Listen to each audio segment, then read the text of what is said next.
Alors aujourd'hui, au programme, un petit Nikon, un Nikkor Q Auto 135, 3,5. Alors c'est pas un caillou formidable, mais il fait le boulot. C'est un caillou qui a été produit en pas mal de versions entre les années 60 et 80. Là j'ai une version qui date de 69 ou 70. On peut le voir parce que le diaph a priori 7, je sais pas si ça va bien se voir, a priori 7 pales. Les précédents en ont 6. On va l'ouvrir parce que il est tout cracra. Là il y a de la saleté devant. Je pense que derrière ça ressemble à des champignons sur le bloc. Donc on va regarder ça. Alors c'est pas un objectif très compliqué à ouvrir.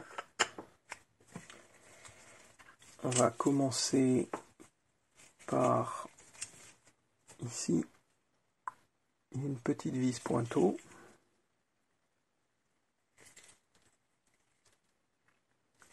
Pas obligé de l'enlever, on peut la laisser dessus. Ça va permettre de dévisser cette bague là.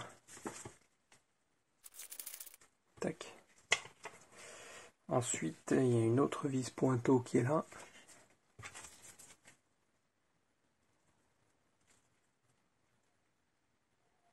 Tac. Qui va permettre de virer cette bague là. Là, on le fait bien avec la tête vers le haut, parce qu'on peut sortir ensuite la totalité du bloc optique, hop, et du diaph. Donc là, on a la partie mise au point, et là, on a toute l'optique plus la commande du diaph qui est là.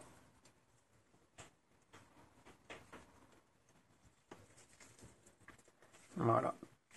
Ensuite, pour séparer l'avant et l'arrière, il y a juste à tourner. Hop. Donc sur le bloc avant, pour sortir la première lentille, on a juste à enlever la plaque qui est ici. Normalement, elle se dévisse facilement. Il se peut qu'elle soit collée avec un peu de vernis. Chez Nikon, ils aiment bien ça. On va prendre une petite ventouse.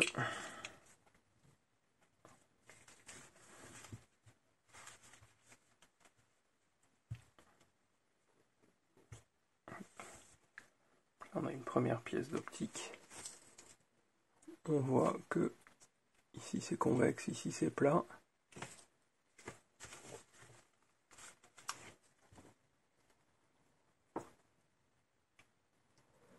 Bon, je crois que là on voit que en dessous là c'est quand même pas terrible, c'est brossé.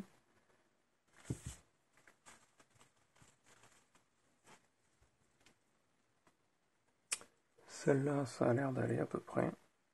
On va la nettoyer, mais il n'y a pas de trace vraiment de champi, je pense. Ensuite, on va retirer la bague qui est derrière. Des fois, on peut voir qu'ici, là, il y a un peu de vernis, ça peut être un peu collé. On peut utiliser des petits caoutchoucs pour faciliter. Hop. Ah, la bague est un peu collée à l'optique. La peinture qui est dessus, là. Ok. Ouais. Là, il y a de la peinture qui est restée dessus. On enlèvera. Et ensuite, là, on a un seul gros bloc qui a fait 2 éléments collés qui devraient sortir. Voilà, simplement comme ça. Hop. Donc, on a ce bel élément là. Donc, on va essayer de voir est-ce que c'est du coating qui se barre ou est-ce que c'est de la saleté.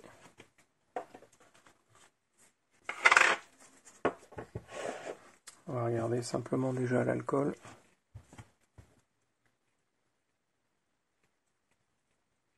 On va essayer de ne pas déborder, pas en faire tomber entre les deux. Sans frotter, juste en badigeonne. Et après avec du papier à optique.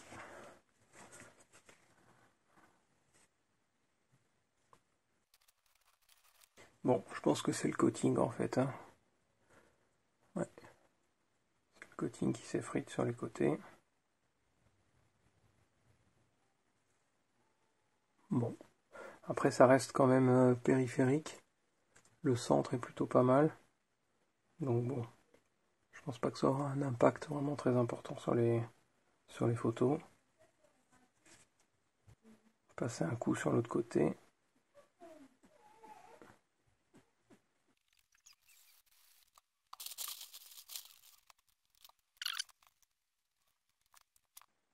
On va remonter ça.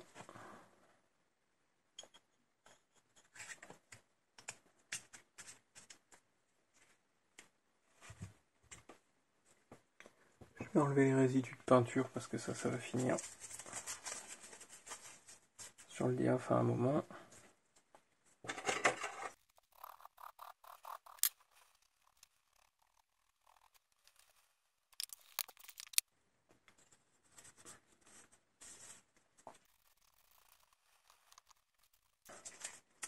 Ok.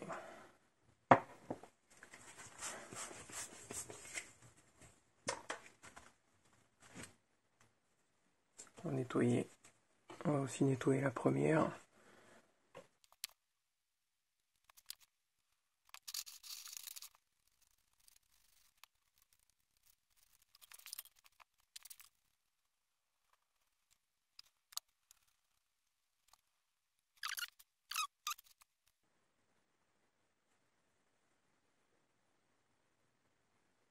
Ok, bon, là c'est bon.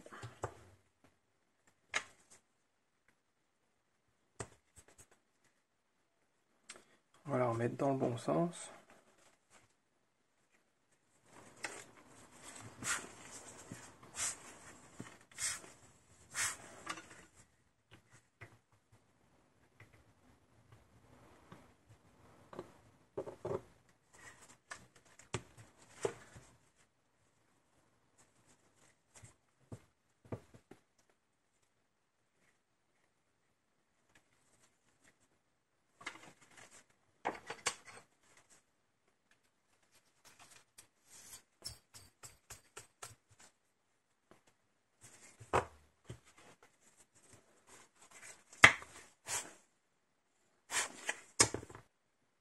C'est pas fou, mais bon, c'est un peu mieux qu'avant. Ensuite, on va regarder l'arrière. Donc on peut ou virer la bague, enfin, on peut virer la bague de serrage qu'il a, ou alors toute cette partie-là, elle peut venir, elle est vissée. Hop. Voilà l'arrière du diaph. Donc là, a priori, il y a des champis quand même. Donc on va nettoyer ça. Parfois les filetages, ils sont un peu grippés. On peut mettre une petite goutte d'alcool.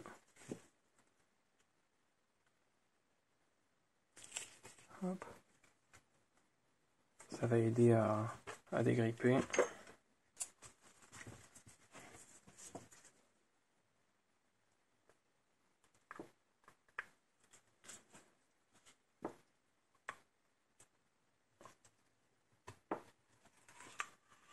Voilà.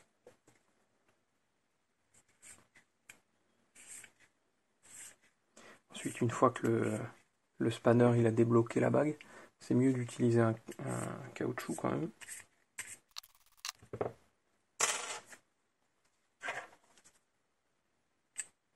Hop. Ouais, on va regarder. Dans l'épaisseur, elle est plate ici, légèrement convexe de l'autre côté.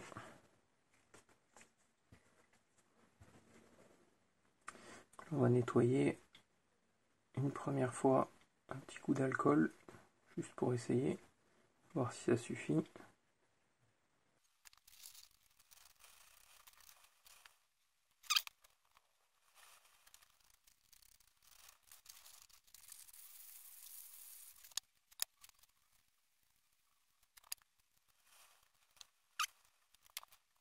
Bon, ben là ça va, c'est revenu.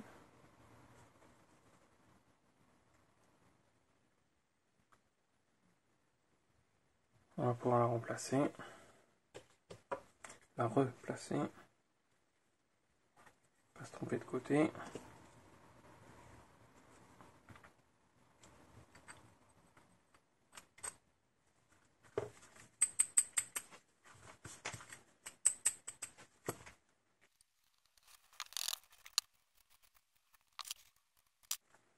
Ok, on va remettre ça là-dessus.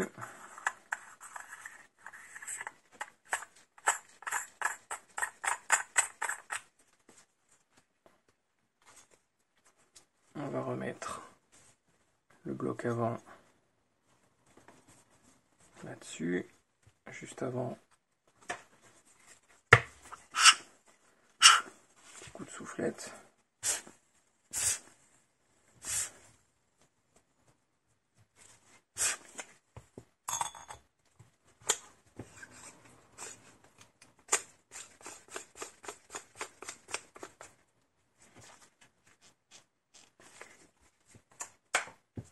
Voilà. Et ensuite on peut replacer ça là-dedans. On va juste faire attention à un truc. On ferme le diaph au max. Ici on va venir fermer le diaph au maximum. Et on va aligner cette pointe là avec la fourchette qu'il y a là. On va le descendre comme ça. Clac. En vérifiant que cette came qui est ici, de l'autre côté elle fonctionne. Et que lui viendra bien pousser dessus, là. Donc, on se met comme ça, on aligne.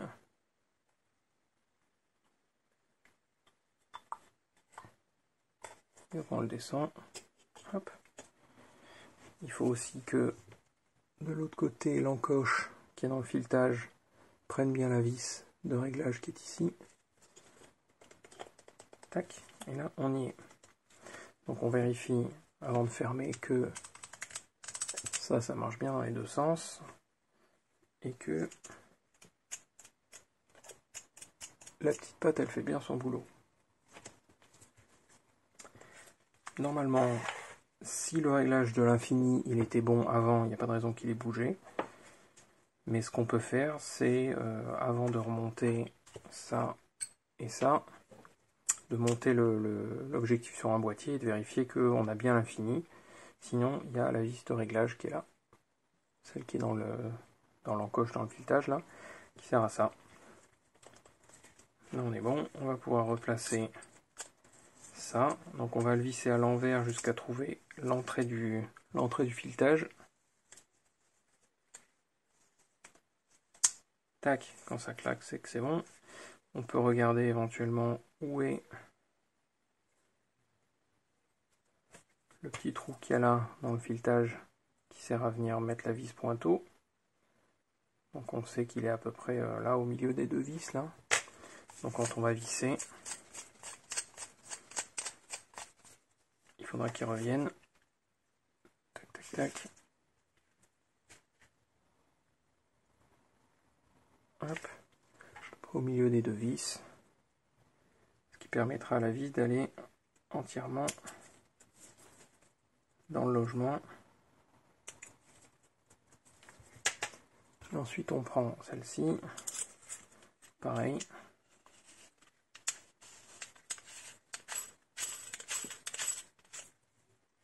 Tac. On va venir resserrer ça.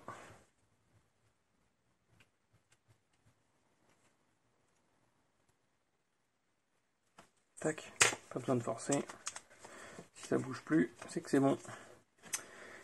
Et bien voilà, petit taf sur cette optique. Et à la prochaine.